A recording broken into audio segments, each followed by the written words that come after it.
दोस्तों, आज मैं यमदूतिया की कहानी सुनाने जा रही हूँ।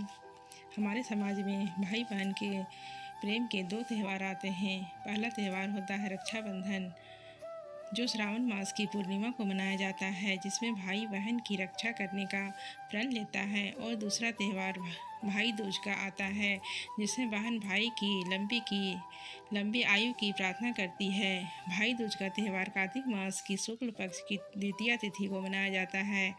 भाई दूज को यम द्वितीया के नाम से भी जाना जाता है। आइए अब भाई दूज की कथा सुने। भगवान सूर्यदेव की पत्नी का नाम छाया था। उनकी कोख से यमराज और यमुना नाम की दो बच्चों का जन्म हुआ। यमुना अपने भाई यमराज से बड़ा ही स्नेह करती थी। वह उनसे बार बार निवेदन करती थी कि वह उसके घर आकर भोजन करें, लेकिन अपने काम में व्यस्त रहने के कारण यमराज अपनी बहन यमुना की बात को टाल जाते थे और उसके घर नहीं आ पाते थे।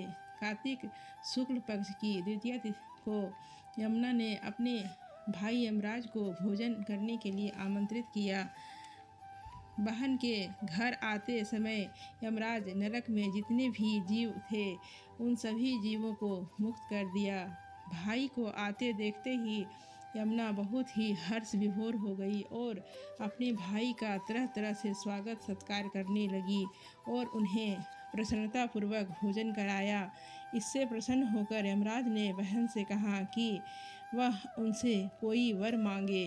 बहन ने भाई से कहा, आप प्रतिवर्ष इस दिन मेरे यहाँ भोजन करने आया करो और इस दिन जो बहन अपने भाई को टीका करे, भोजन खिलाए, उसे आपका भय ना हो। यमराज ने कहा तथा अस्तु, और उन्होंने यमुना को बहुत से वस्त्र आभूषण दिए और वे यमपुरी को चले गए।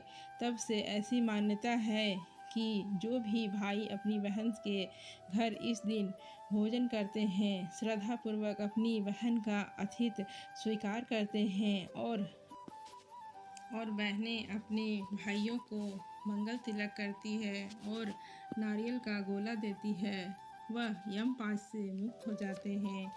अगर मेरी कथा अच्छी लगी हो तो मेरे वीडियो को लाइक करें, शेयर करें। धन्यवाद।